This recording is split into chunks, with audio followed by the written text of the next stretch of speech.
This is NBC, the national broadcasting company. This program was transcribed. Stay tuned to this station of the NBC Radio Network for the very finest in radio listening. Hear Phil Harris and Alice Faye at 7 tonight on NBC.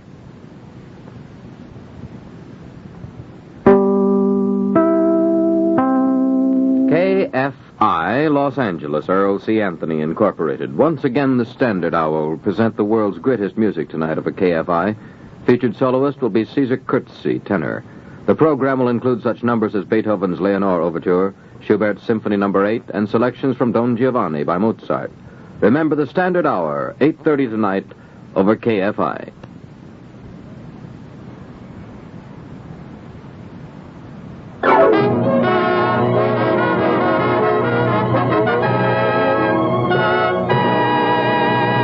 The United States Steel Hour presents the Theater Guild on-the-air production of An Ideal Husband, starring Rex Harrison and Lily Palmer.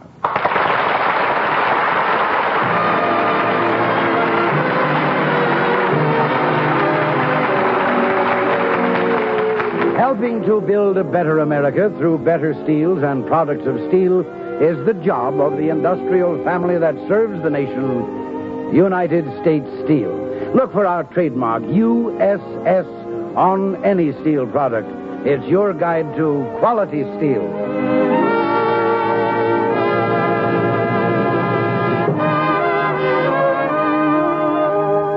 And now, as the lights go down at the Velasco Theater in New York, here is Elliott Reed speaking for the Theater Guild, one of America's foremost theatrical producers. Good evening, ladies and gentlemen.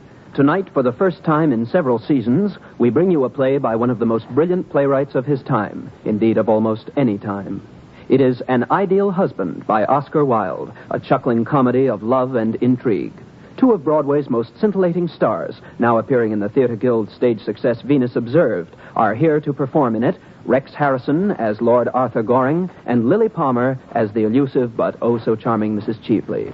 So we raise the curtain on An Ideal Husband, adapted for our broadcast by Arthur Arendt and directed by Homer Fickett.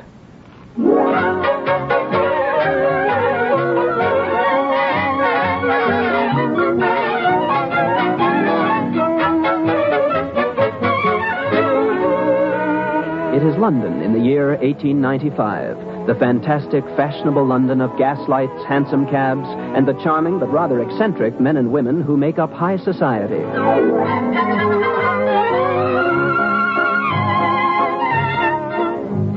In the brilliantly lit octagon room of Sir Robert Chiltern's house in Grosvenor Square, a formal reception is being held. On the receiving line are Lady Gertrude Chiltern and her young sister-in-law, Mabel, as the majordomo announces a late arrival. Lord Caversham.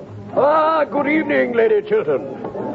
Has my good-for-nothing son arrived yet? I don't think so, Lord Caversham. Lord Caversham, may I ask you why you call your son good-for-nothing? Certainly, Mabel. Because he leads such an idle life. How can you say such a thing? Why, he rides every morning at 10 o'clock, goes to the opera 3 times a week, changes his clothes at least 5 times a day, and dines out every night. You've no idea how busy that keeps him.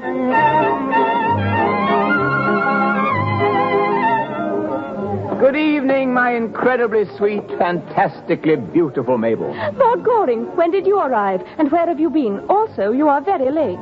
Have you missed me? Awfully. Then I'm sorry I didn't stay away longer. How very selfish of you. I suppose that's just another one of your bad qualities you're always telling me about. Are there many more? And are they very bad? Quite dreadful. When I think of them at night, I go to sleep at once. By the way, may I ask who brought Mrs. Cheveley here? Mrs. who? Cheveley, that woman in heliotrope. I think Lady Markby brought her. Do you think she's attractive? Very. At least I did once. Oh, then you know her. I haven't seen her for years. I wonder what she came back to England for. So you finally arrived, sir, did you? Here he is, Lord Caversham. Here is your good-for-nothing son. So I see. Well, young man, what are you doing here? Well, Father... Don't answer me, sir. Oh. Wasting your life as usual. You keep too late hours. I heard of you the other night at Lady Rufford's, dancing till 4 o'clock in the morning. Oh, that's an exaggeration, Father. I'd left there and was dancing at Lady Craven's by 4. Can't understand it. Can't understand how you tolerate London society. Yeah, things gone to the dogs. A lot of confounded nobodies talking about nothing. I love talking about nothing, Father. It's the only thing I know anything about. Ah, there she is again. Who? That woman. What woman? Speak up, speak up. People have names, you know. I'm referring to Mrs. Cheveley, Father. Oh, that's what. Never could stand heliotrope. Mrs. Cheveley. Why is everybody talking about Mrs. Cheveley? Personally, I have far more important things to think about. Oh, really? Such as? I'm hungry. Ah, so am I, my dear. Knew there was something bothering me. Couldn't think what it was. Mabel, my child, may I have the honor of taking you down for some supper? With pleasure, Lord Caversham. Will you join us, Lord Goring? Lord Goring. Yes, Mabel, what is it? Confound it, sir. Are you going to put some food in your stomach, or aren't you? Not at the moment, thank you, Father. I observe that Mrs. Cheveley is talking to your brother now, Mabel. I believe I'll go over and join them. Excuse me.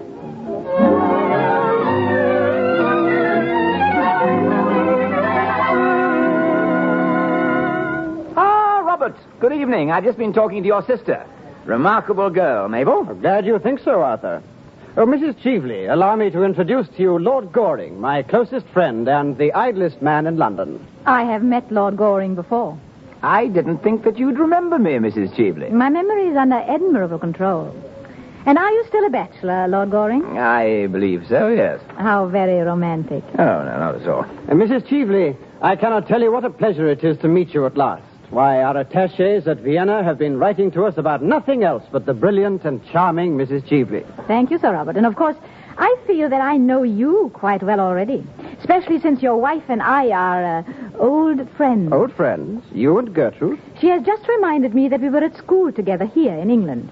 I remember it perfectly now. She always got the good conduct prize. And you, Mrs. Cheveley, what prizes did you get, if I may ask? My prizes came a little later on in life, Lord Goring. I don't think any of them were for good conduct. Oh, very, very interesting and provocative. May I ask what has decided you to honor London so unexpectedly? Our social season is almost over, you know. Oh, I don't care about the London season. It's too matrimonial. People are either hunting husbands or hiding from them. And in which category are you, dear Mrs. Cheveley? Neither, I assure you. My latest husband is unfortunately quite dead, poor dear. And being a widow has certain privileges without their usual responsibilities. May I ask, Mrs. Cheveley, are you staying in London long? That depends on the weather, the cooking, and you, dear Sir Robert. Indeed. You see, I've come all the way from Vienna to ask you to do something for me. Oh, that makes me very happy, Mrs. Cheveley. Do tell me what it is. I would like to, Sir Robert, but, you see, it's rather a private matter. Oh, it's quite all right, Mrs. Cheveley. You may rely on my discretion. Go right ahead. Say anything you like. I'm sorry. Won't do, Lord Goring. This is my secret, and I shall decide who shall hear it. Shall we go into the conservatory, Sir Robert?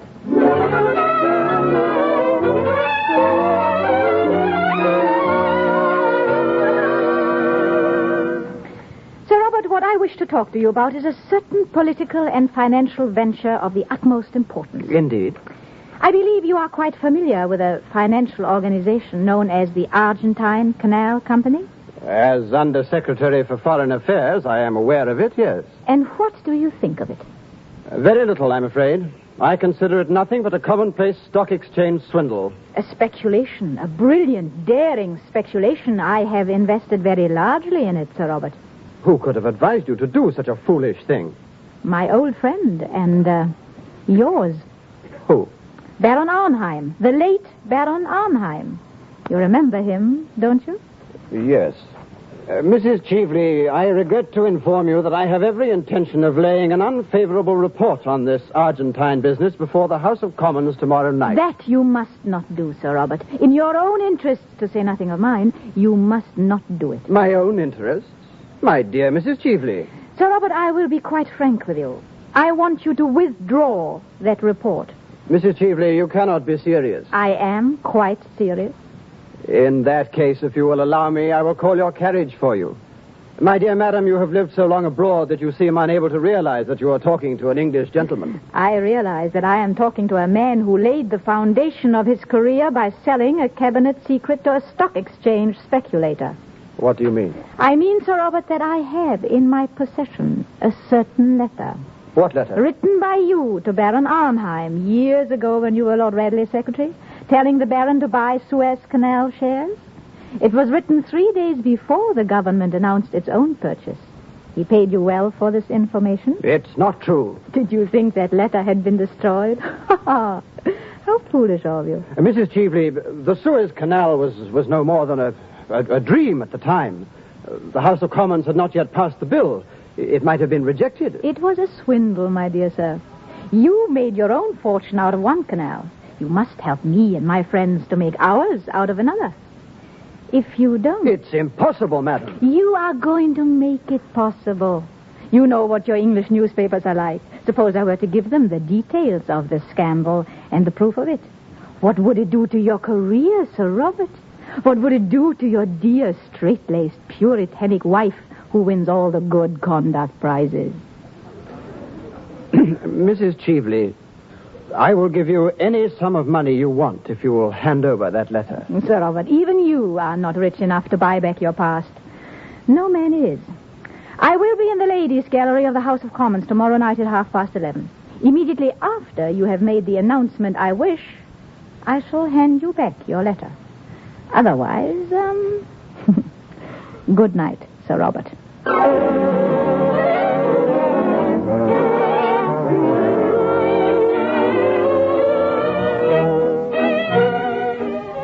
Ah, there you are, Mabel. May I sit on the sofa beside you? I can't imagine what for, Lord Goring. However you may. Thank you. Mabel, I wish to discuss with you a matter of the utmost importance. Really? A matter that's been concerning me for some time. Are your eyes green or hazel? I consider this a rather presumptuous question, Lord Goring. However, they are green. Must you sit so far away? Not at all. There, is this better? Closer, please. Thank you. And now let us talk about... Oh, What's the matter? look what I just found. Right here in the corner of the sofa. Where on earth... What do you mean you found this diamond brooch just now? Yes, my hand, when you insisted on moving close to me. Oh, did I insist? What did I say? Never mind. You were most forceful and eloquent. It made me tremble. Yes, I'm quite sure I trembled. At any rate, that's when... You found it. I see. It's quite beautiful, isn't it? I wish it were mine. My brother won't let me wear anything but pearls. And I'm thoroughly sick of pearls, Lord Goring. They make one look so plain and virtuous and intellectual. I wonder who could have dropped it. Look how the diamonds pick up the light. I've never seen a lovelier brooch. It's a bracelet. It's a brooch. Well, it can be used as a bracelet. I've seen this type before. May I have it, please?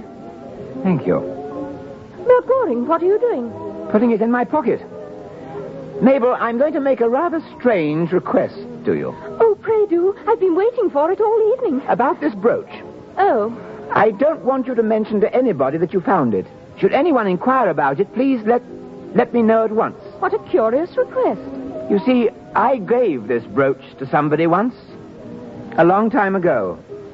Lord Goring, you mentioned somewhat earlier this evening that you knew Mrs. Cheveley a long time ago. I did? I also recall quite distinctly seeing Mrs. Cheveley seated on this sofa. She was? How coincidental.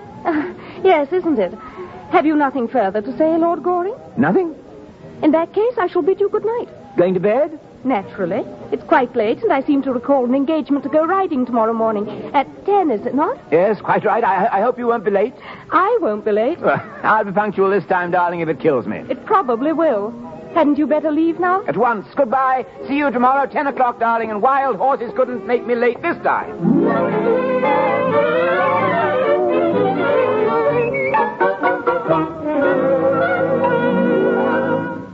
Oh, Robert, I've been looking for you. That woman, Mrs. Cheveley. Yes, Gertrude? As she was bidding me good night just now, she said, "Oh, Robert, it's not true, is it? You're not going to lend your support to this Argentine canal scheme? You couldn't." Mrs. Cheveley told you about that? Yes, she seemed to taunt me with it. Robert, listen to me. I know this woman. We were at school together. She was untruthful, dishonest, even then. She was sent away for being a thief. Why do you let her influence you? I was mistaken in the view I took of that matter, Gertrude. You mean you've changed your mind? Let us say that circumstances have forced me to change my mind, yes. Robert, I know that there are men with horrible secrets in their lives. Men who have done some shameful thing and who, in some critical moment, have to pay for it. But not you, Robert. Not you. That is true, isn't it? Gertrude, there is nothing in my past life that you might not know. I was sure of it, Robert. And now you will write, won't you, to Mrs. Cheveley, and tell her that you cannot support this fraudulent scheme. Must I?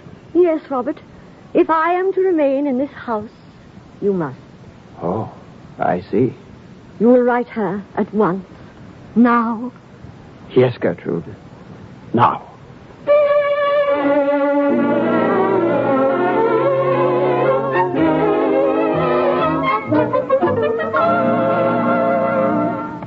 Lord Goring, wake up, sir. Wake up.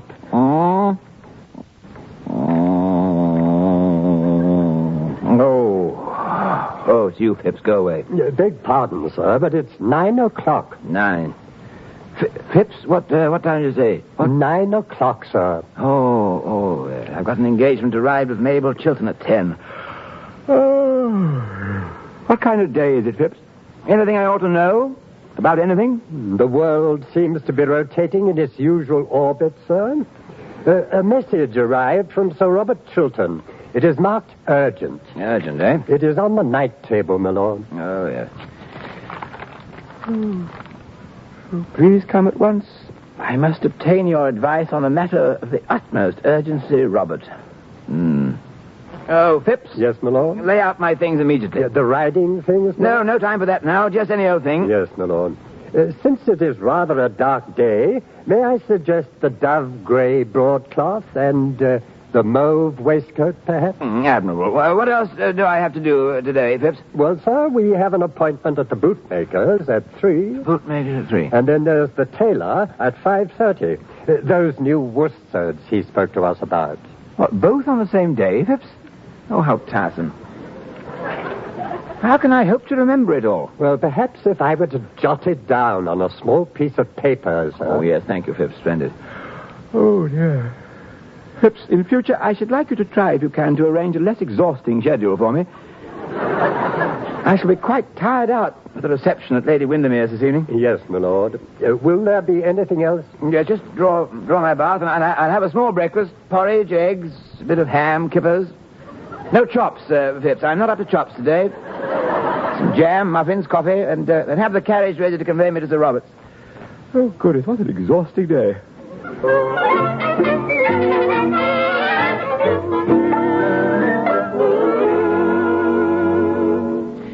Now, let me understand this, Robert. This woman, Mrs. Cheveley, she has that letter in her possession now. Yes. And on your wife's insistence, you sent her that note last night saying that you absolutely refused to do as she wished. Yes, Arthur. Yes, it's very awkward, isn't it, Robert? Very, very awkward indeed. Because there's one thing... Yes? Well, you should have told your wife the whole story about the origin of that letter. Oh, I couldn't. Well, you know Gertrude. In all England, there's no woman with a higher concept of honor and integrity. Robert, no man should ever have a secret from his own wife. She invariably finds it out anyhow. Women have a wonderful instinct about things. They can discover everything except the obvious. Arthur, this woman, this Mrs. Cheveley, you've known her for some time, have you not? Yes. Did you know her well? I knew her so little that I got myself engaged to be married to her once. Lasted 3 days. Why was it broken off? Oh, I forget. By the way, have you tried her with money? She used to be confoundedly fond of money. I offered her any sum she wanted. And she refused? Oh, well, Robert, while there's still hope, you must continue to resist. I will resist, as long as my wife knows nothing. I will fight her to the death, as long as my wife knows nothing.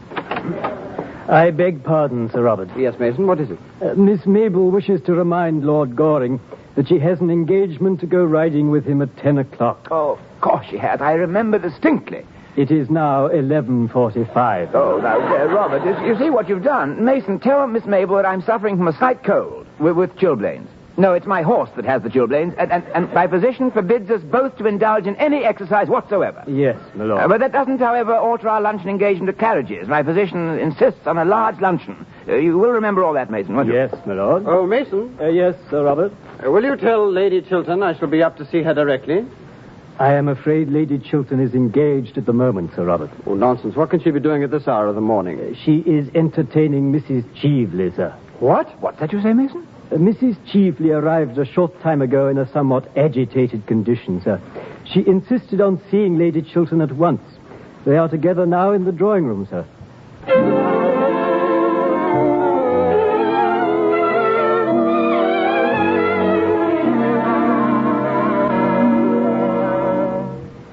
So you have come to inquire about a diamond brooch you say you lost in this house last night, Mrs. Cheevely. Yes, it's in the form of a diamond snake with a ruby, Lady Chiltern. A rather large ruby. I will inquire of the servants, of course.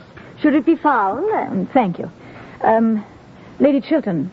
Yes, Mrs. Cheevely. I would like again to thank you for permitting Lady Markby to bring me to your reception last night. Mrs. Cheevely, I think it only fair to tell you quite frankly that had I known in advance who you really were, I should not have permitted you to enter this house. Really? It's easy to see that after all these years you haven't changed a bit, Gertrude. I never change. You mean that life has taught you nothing? It has taught me that a person who has once been guilty of a dishonest action may be guilty of it a second time and should be shunned. I see.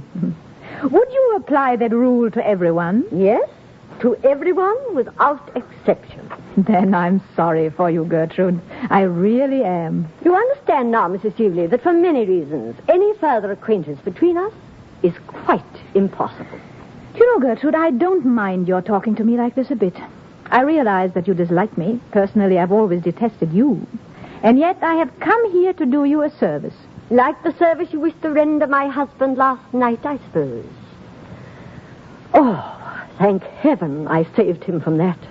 Then it was you who made him write that insolent letter? Yes. If you're wise, my dear Gertrude, you will make him do what I tell him. You are impertinent. What has my husband to do with a woman like you? Leave my house, Mrs. Cheevely. You are unfit to enter it. Your house?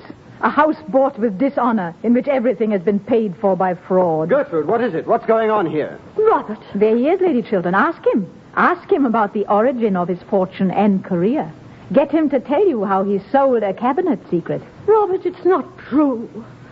Well, Sir Robert, aren't you going to answer your wife? You may go now, Mrs. Cheevely. You have done your worst. Oh, no, not yet, Sir Robert. I give you till 11 tonight.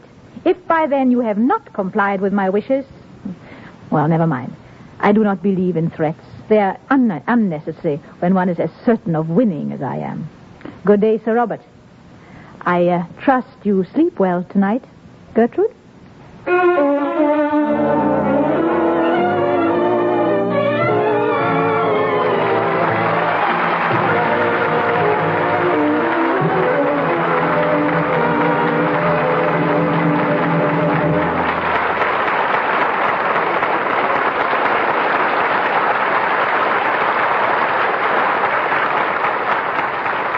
You are listening to An Ideal Husband, produced by the Theater Guild on the Air, presented by the United States Steel Corporation.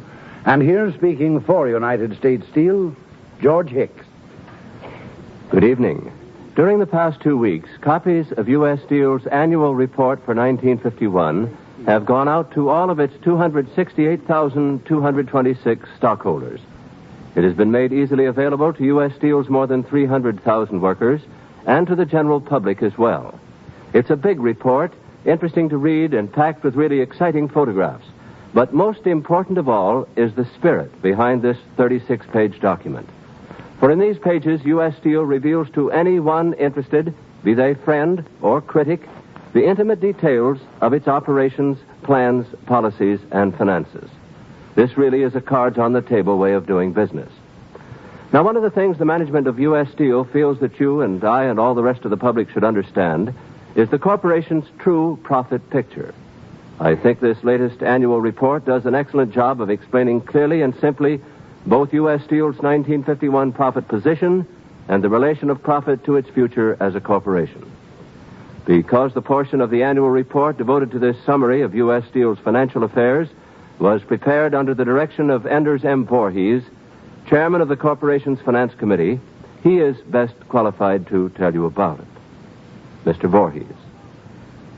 United States Steel has always recognized that its management has a threefold obligation. First, to its stockholders whose invested savings provide U.S. Steel with its plant and equipment, or what is commonly called the tools of production. Second, to the employees who operate these tools of production. And third, to the nation which U.S. Steel has served faithfully for over 50 years. Now, we are proud of the way in which our obligation to the nation has been steadfastly fulfilled. U.S. Steel has proved a bulwark of strength to the nation both in peace and in war, a fact demonstrated clearly with today's record-breaking tonnages of ever higher quality, tailor-made steel. Facts and figures show that our obligation to our employees have been equally well met. The trend of their pay over the years has been a rising one, whether it is measured in actual dollars received or in buying power. Among all American manufacturing employees, their average pay ranks in the top 10%. Outstanding safety records bespeak good working conditions as well as good safety training, both of which are continually being improved. Developments in machinery and equipment make work easier as well as safer. The fulfillment of our obligations to the stockholding owners, however, is a matter of deepest concern to me as it is to so many thoughtful people throughout our land. With wages and other costs rising, with prices being controlled, and with taxes now taking more than 2/3 of the profit margin, the share of stockholding owners has been subject to an unfair squeezing by forces beyond the control of management. Last year, for example, despite an 18% increase in sales, both profits and dividends declined. Why? Well, taxes increased 60%, and there was a 17% increase in payroll. In fact, total payments to employees were more than 13 times the dividends paid to stockholders. Now, the facts and figures of this story are given in the annual report. The story is of vital interest to every American citizen. Every thoughtful person realizes that there just isn't any good reason for people to keep on investing their savings in these job-creating tools of production if they are arbitrarily going to be prevented from earning competitive profits. Everybody equally realizes that without the tools of production, the jobs of operating those tools would inevitably disappear. People would become unemployed, and America would become weak. Thank you, Mr. Voorhees. I'm sure our listeners appreciated those basic facts about U.S. Steel's production, sales, and profits. I hope that those of you who are interested in the details of U.S. Steel's profit picture or any other phase of its 1951 operations will write to me, George Hicks, in care of U.S. Steel, 71 Broadway, New York 6, New York, for your copy of U.S. Steel's annual report. You are listening to the Theater Guild on the Air, presented by United States Steel, the industrial family that serves the nation.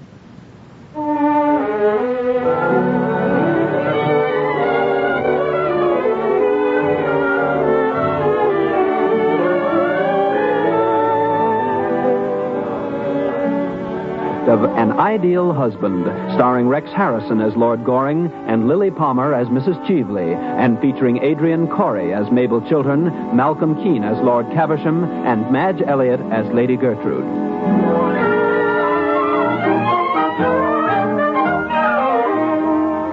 It is late that evening in the drawing room of Lord Goring's flat. His lordship, immaculately garbed in evening clothes, is adjusting a small flower in his lapel as Phipps the butler stands impassively by.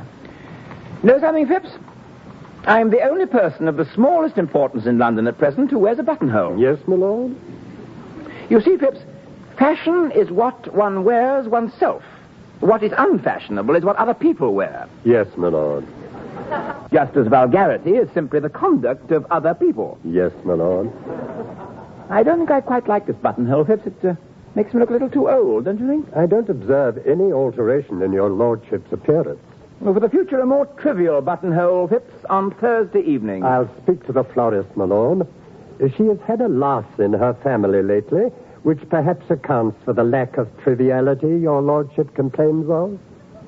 extraordinary thing about the lower classes in England. They're always losing their relations. Yes, my lord. They are extremely fortunate in that respect. Oh, this note just arrived by messenger, sir. Oh, thank you. That'll do, Phipps. Yes, my lord. Pink notepaper. In Gertrude Chilton's handwriting. I need you. I trust you. I'm coming to you tonight, Gertrude. So she's found out about Robert. Oh, poor woman, she'll be absolutely shattered. Nothing but an earthquake could move Gertrude Chilton to pay a call at a bachelor's flat, especially at this hour. I beg pardon, my lord. Yes, Phipps, what is it?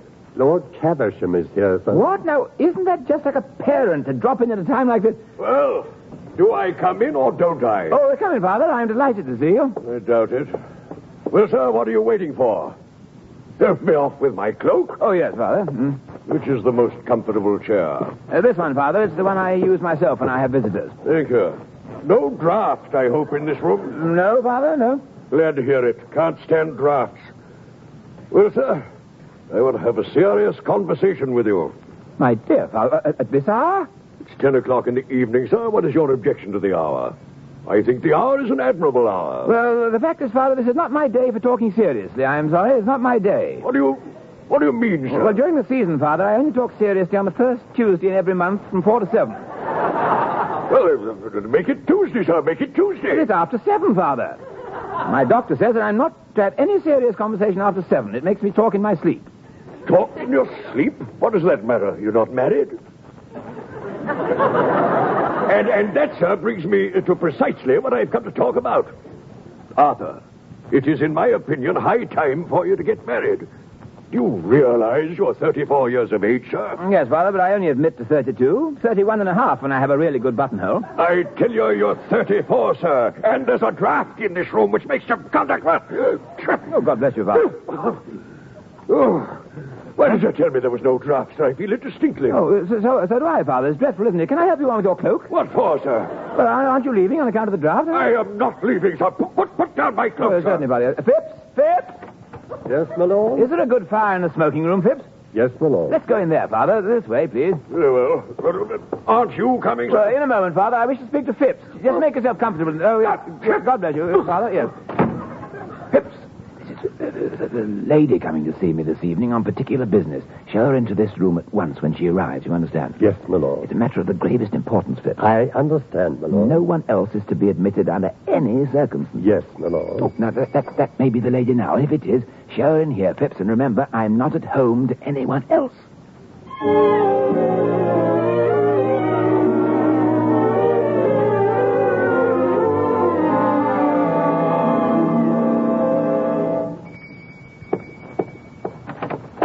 Good evening, madam.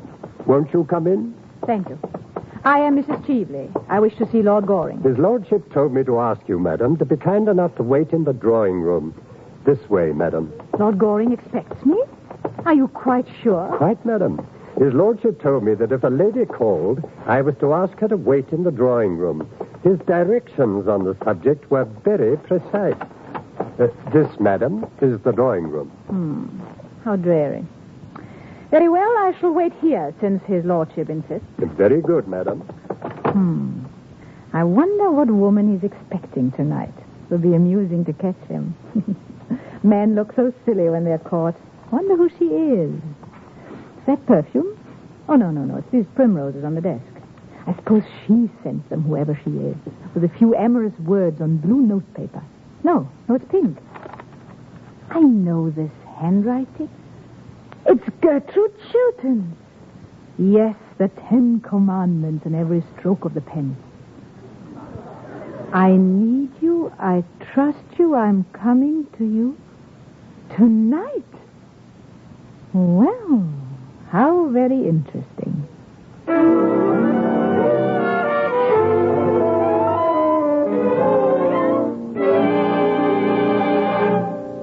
But, my dear Father, if I'm to get married, surely you'll allow me to choose the time, the place, and the person. Particularly the person. That is a matter for me, sir. Marriage is not a question of affection. It comes later on, if at all. Oh, yes, of course. In married life, affection comes when people thoroughly dislike each other, doesn't it, Father? What? Tell me, sir, Do you always understand what you say? Do you? Oh, yes, Father, if I listen attentively. Now, goodbye, sir. Thank you for dropping in. So nice to see you. Goodbye. Oh, there you are, Arthur. Robert! Good evening, Lord Caversham. How did you get... Oh, never mind. Here's your hat, Father. Give my love to Mother. I'll do no such thing, sir. Could quite upset her. Good night, Robert. And good night to you, sir. Well, Robert, this is a surprise. Your man Phipps insisted you were not at home. Robert, the fact is I'm horribly busy tonight. Even my father had comparatively cold reception. He complained of the draft all the time. Arthur, I've got to talk to you. I'm in great trouble. My wife has found out everything. Mrs. Cheever told her this morning? Yes. I need a whiskey and soda. Oh, certainly. Phipps? Phipps? Arthur, I'm at my wit's end. My career hangs on the balance. You've got to help me. Advise Now, me. Robert, there's no use anticipating trouble. Oh, Phipps, bring some whiskey and soda. Yes, my lord. And Phipps? Yes, my lord. Robert, will you excuse me for a minute? I'd like to give some directions to my servant. Certainly. Phipps, this is important. When the lady calls, tell her I'm not expected home this evening. Tell her. The lady has already arrived, my lord. What? She's in the next room, as your lordship requested. You did perfectly right. Thank you, Phipps. Yes, my lord. Now, Robert, you were saying... Arthur, I've come to a decision. I have made up my mind what I'm going to do in the House tonight. The debate on the Argentine Canal is to begin in a few minutes. I shall vote against it. Oh, yes. Well, Robert. It may be the last political act of my life. It may estrange my wife from me, break up my home. What's that? What? Well, that noise. Oh, what noise? I tell you, I heard a chair or something fall in the next room. No. There's someone listening. Don't be absurd. Robert, there's no one there. There is someone, I'm sure of it. No, Robert, you're excited. There's someone in there, I tell you. I'm going to see for myself. No, Robert, don't. And why not? Well, Robert, there is someone there. Someone I'd rather you didn't see. Ah, I thought so. Well, why shouldn't I see him? Well, it was one gentleman to another. It isn't a him, it's a her. All the more reason why. Who is she? Oh, no, my dear fellow, have you no discretion? Arthur, will you answer one question on your honor as a gentleman? Well, ask the question. On your honor, is the woman in that room Mrs. Cheevely? Oh, that's all. No, Robert, no. On my honor as a gentleman, the woman in that room is not Mrs. Cheevely. Thank you, Arthur. I believe you, and I'm sorry I regret to intrude, Lord Goring, but I find your drawing room rather confining. Mrs. Cheevely? Naturally. Your servant said you were expecting me. He asked me to wait. So, Arthur, this is not Mrs. Cheevely, eh? On your honor as a gentleman, Robert, I assure you I didn't know. No, wait, don't go. Let me pass, please. You have lied enough for one evening. No, Robert, listen. Let me pass, I say. Well... Mrs. Cheevely, do you mind telling me exactly what you're doing in my drawing room? Listening. I have a perfect passion for listening through keyholes. Mrs. Cheevely, in a way, I'm glad you happen to be here. I'm going to give you some good advice. Oh, pray don't, Lord Goring. One should never give a woman anything that she can't wear in the evening. Well, let me put it another way. You've come here to sell me Robert Chilton's letter, haven't you? What is your price? Goodness, how absurdly English you are. The English think that a checkbook can solve any problem in life. No, my dear Arthur, money is not what I want. Well, what is it that you want, Mrs. Cheevely? Why don't you call me Laura? I don't like the name. You used to adore it? Yeah, well, that's why. Come here and sit down. Certainly. And now? Arthur, you loved me once. Did I? And you asked me to be your wife. Yes, I suppose that was the natural result of my loving you. And you threw me over because you thought you saw poor old Lord Morley trying to have a violent flirtation with Oh, me. need we go into this? I'm under the impression that my lawyer settled that matter with you on certain terms dictated by yourself. At that time, I was poor. You were rich. Yes, quite so. That's why you pretended to love me. I did love you, Arthur. Quite truly. And you loved me. You know you loved me. Did I? Perhaps I did. Shall we come to the point? Very well. Arthur, I'm tired of living abroad. I want to come back to London. I want to have a charming house here, a salon. If one could only teach the English how to talk and the Irish how to listen, society here would be quite civilized. Yes, I see what you mean. Also, so I seem to have arrived at the romantic stage.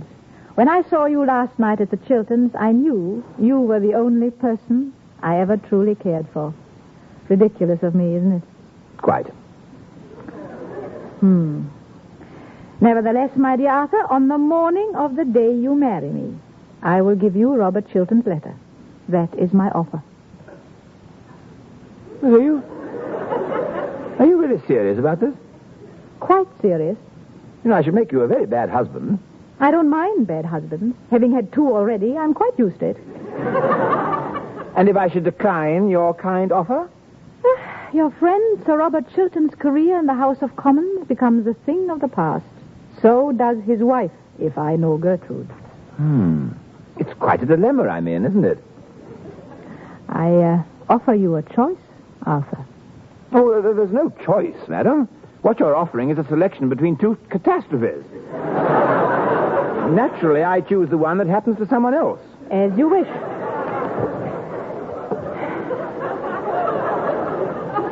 Well, that seems to be that. Goodbye, Lord Goring. Goodbye. Won't you shake hands with me? Mrs. Cheveley, this morning you went to the home of one of the kindest women in the world to degrade her husband in her eyes and try your best to destroy her faith in him. No, thank you. I'd rather not shake your hand. You are unjust. I did not go to taunt Gertrude at all. Then why? I called simply to ask whether a diamond brooch that I'd lost somewhere last night had been found. Oh, I see. A diamond snake brooch with a ruby? Yes. How do you know? Because I found it. I have it right here in my pocket. Is this your brooch? Of course. How nice to get it back. You see, it was a present. Really? Would you like to wear it? Certainly, if you will pin it on. Pin it on? I'll do better than that. Will you hold out your arm, please? Why, yes, but why should I? You're putting it on as a bracelet. How intriguing. I never realized it could be worn that way. You didn't? No. Rather handsome on me this way, don't you think? Yes, rather. Much handsomer than when I saw it last. When was that? Oh, 10 years ago, on Lady Berkshire, from whom you stole it. What do you mean? I mean that you stole it from my cousin, to whom I'd given it, Mary Berkshire. That's not true. You know it's true, Mrs. Cheveley. The truth is written all over your face. I deny the whole affair from beginning to end. I say I've never seen this wretched thing. Here, take it. Now take it and oh, how does this thing come off? Well, as I remember, there's a secret spring somewhere or other. Let me see. It's rather difficult to find, isn't it? Lord Goring, will you kindly take this object from my arm? No, I don't think so. What are you going to do? I'm going to call my servant, rather an admirable chap, Phipps. He always comes when he's called. Naturally, I'll have to tell him to fetch the police. No, please. No, don't do that. I promise you, I'll do anything. Anything. Give me Robert Chilton's letter. No. Very well. Phipps! Yes, my lord? You see, Mrs. Cheveley? Always comes when he's called. Will you step into the street, Phipps, and fetch a constable? No, don't. I agree to your terms, Lord Goring. Thank you very much. That'll do, Phipps. Very good, my lord. Well, Mrs. Cheveley, the letter. Here you are. Thank you. This seems to be it. I congratulate you on your admirable common sense. And now, may I remove the bracelet for you? Thank you. No hard feelings, I trust? None whatsoever, Lord Goring. I have no intention of harming Robert Chilton ever again. On the contrary, I'm going to render him a great service. Well, I'm charmed to hear it. It's quite a reformation. I can't bear so upright a gentleman, so loyal a friend of yours being so shamefully deceived. And so... And so? I find that somehow his gentle little wife's confession has, strayed into my hands for safekeeping. Confession? What confession? I mean that I'm going to send Sir Robert Chilton the love letter his wife wrote to you tonight. Love letter? What? I need you. I trust you. I'm coming to you, Gertrude. But you have to give it me back at once. No, Lord Goring. Returning one letter is enough for one evening, don't you think? Give me that letter. You shall not leave this room but until... most definitely I shall. Phipps! Did you call, my lord? No, Phipps, Of course he did, Phipps. And thank you for being so well trained, Phipps. Lord Goring merely wanted you to show me out. Good night, Lord Goring.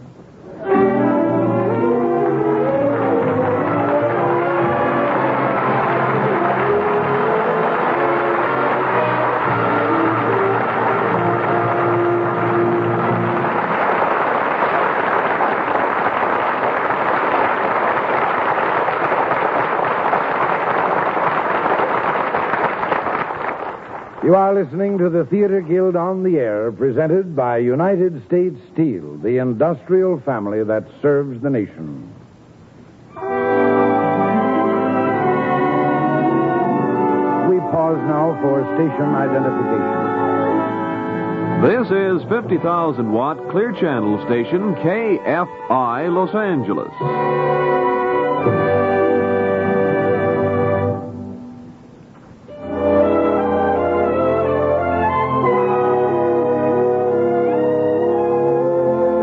The curtain rises on the third act of An Ideal Husband, starring Rex Harrison and Lily Palmer, and featuring Adrian Corey, Malcolm Keane, and Madge Elliott.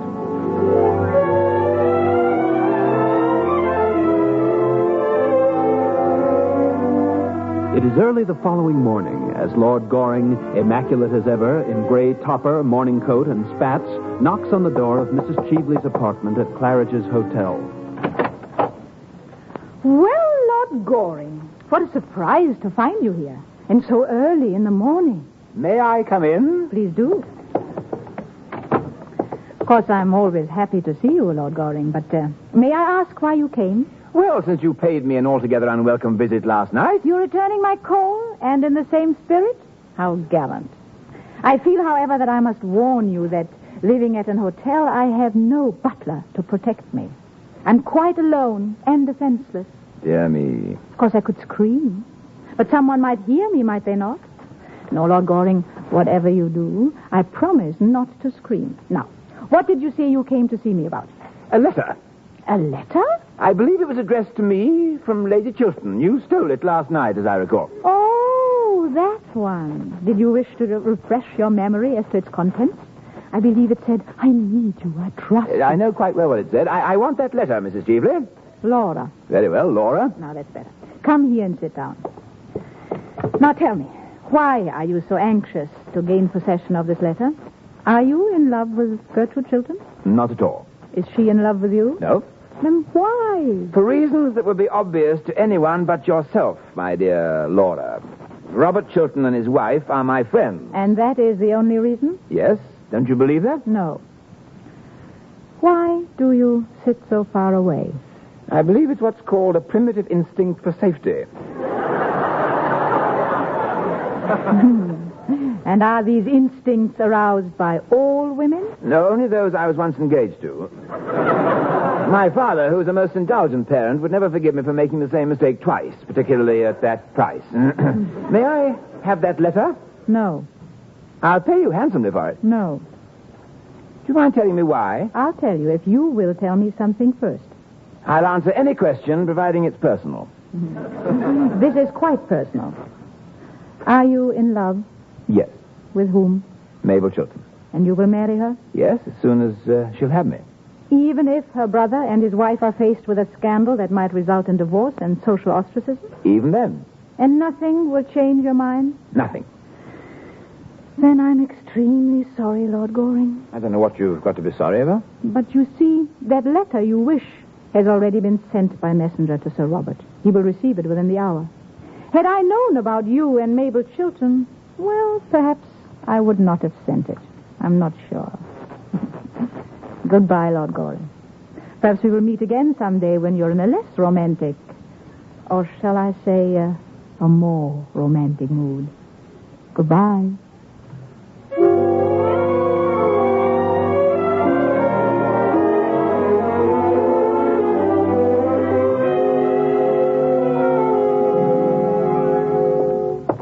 Good morning, Mason. Is Lady Chilton at home? Yes, my lord. Won't you step into the library, sir? Sir Robert's not in there, is he? I don't wish to see him just now. No, my lord. There is no one in the library but your lordship's father. My father? Good heavens. Oh, there you are, sir. Come in. Come in. Good morning, Father.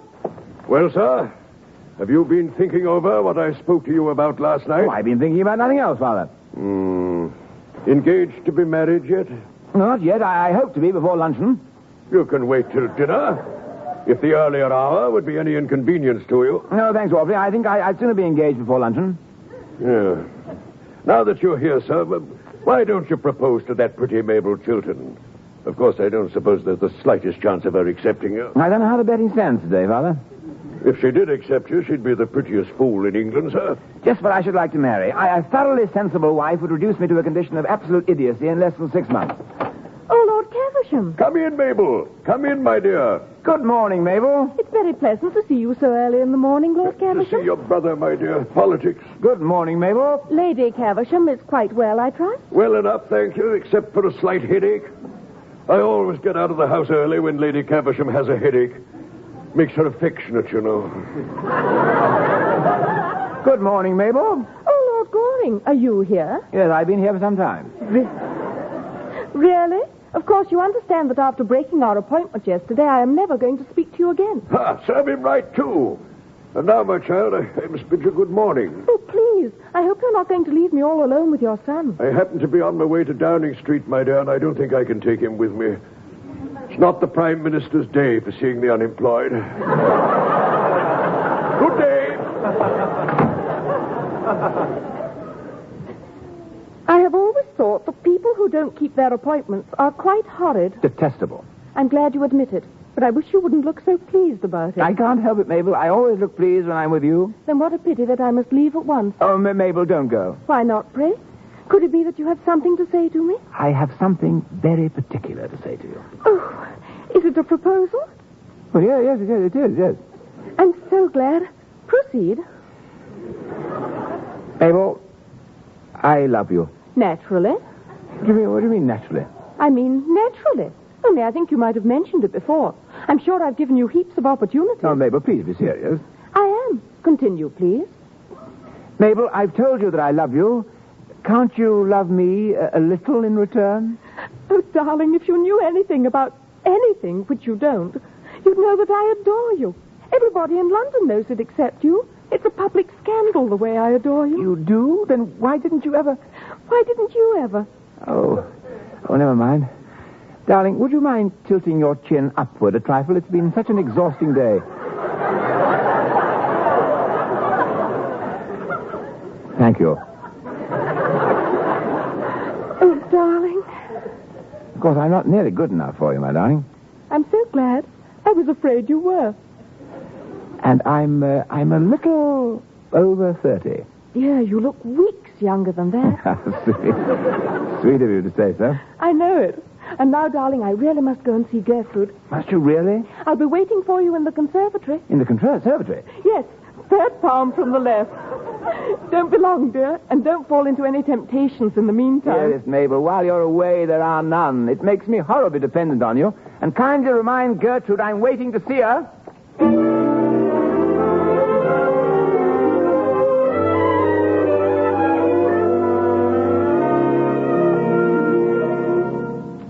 Gertrude, I tell you, I am certain that Mrs. Cheveley has already sent your husband that letter. But it was an innocent letter. Of course.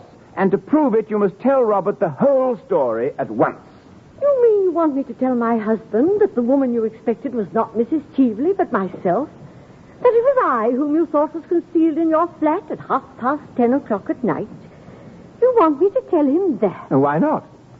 Because he would never understand. Gertrude! It's Robert. Gertrude! This letter, it just arrived.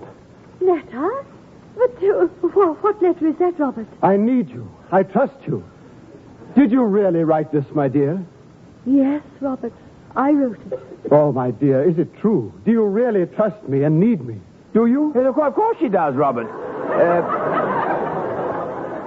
Was there no other enclosure in the letter? No, should there be? Or what do you know of this? Oh, no, not a thing. It seems like a silly thing to do, that's all. Or go to all that trouble to say so little. So little. It's the best news Gertrude, my dear, why don't you say something? Well, I'm just overwhelmed, darling, that's all. That's the way you received my poor little effort. Yes, so am I, old fellow, so am I. You'll be glad to hear, Robert. Last night, Mrs. Cheveley gave me your letter to Baron Arnheim, and I destroyed it. Arthur, how can I ever thank you? Ask me anything, my boy, anything. Very well, I will. Robert, you are your sister's guardian. I wish to marry her, and I want your consent. What's the matter, Robert? Are you ill? Arthur, when I called on you late yesterday evening, I found Mrs. Cheveley concealed in your rooms. Is that correct? Yes, it's quite correct. I recall that you were engaged to be married to her once. It seems that her fascination for you has returned. Naturally, under the circumstances, I cannot permit you to marry my sister. I see. But, Robert, it was not... Gertrude, don't. Robert, it was not Mrs. Cheveley Lord Goring expected last night. Not Mrs. It was I, Robert. I had written him a letter saying that I trusted him and I needed him, and I was coming to him for advice. You mean this letter? You wrote it to him? Yes, but I changed my mind about going. It seemed, however, that Mrs. Cheveley called. She saw my letter and stole it. She then sent it anonymously to you. But why? She wanted her revenge. She wanted you to think... Oh, Robert, you know what she wanted you to think. And I was afraid to tell you the truth because... What? Gertrude, did you think so little of me? Arthur, I apologize most humbly to you. Of course, since my objections no longer exist, you may marry my sister. Thank you, Robert. Now, may I have my letter back? It was written to me, you know. No, Arthur. You shall exchange it for something better. You shall have Mabel instead. And it is my sincerest hope that you will make her an ideal husband. An ideal husband? No, I hope to do much better than that. Mabel, I'm terribly sorry I'm late again.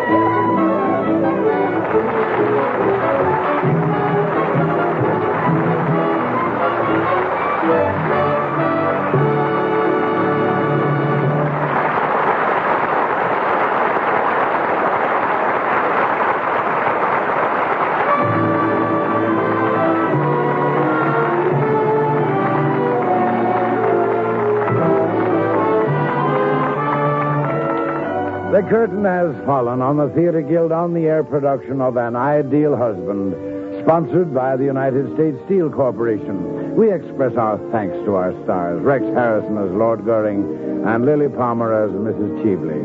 And to our featured players, Adrian Corey as Mabel Chiltern, Malcolm Keane as Lord Caversham, and Madge Elliott as Lady Gertrude. Our thanks also to the other members of our cast, as Sir Robert Chiltern, John Merivale, as Phipps, Francis Compton, as Mason Stuart Burge.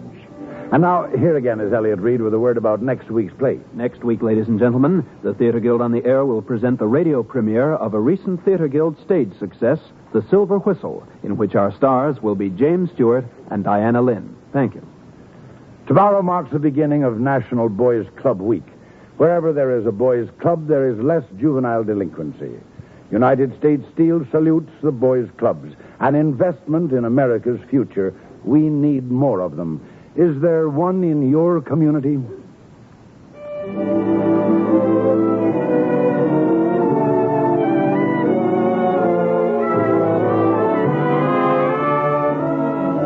Remember, next week on the United States Steel Hour, The Silver Whistle, starring James Stewart and Diana Lynn.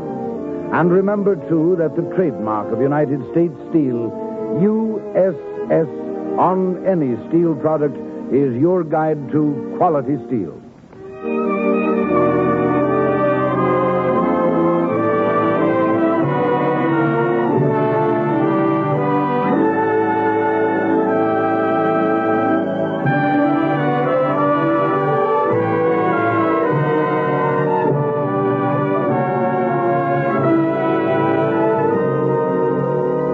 The Theater Guild on the Air is under the supervision of Lawrence Langner and Teresa Halburn, with Armina Marshall, executive producer. S. Mark Smith is editor. Music was composed and conducted by Harold Levy. Your announcer is Norman Brokenshire. The United States Steel Corporation hopes that you'll be with us next Sunday at the same time.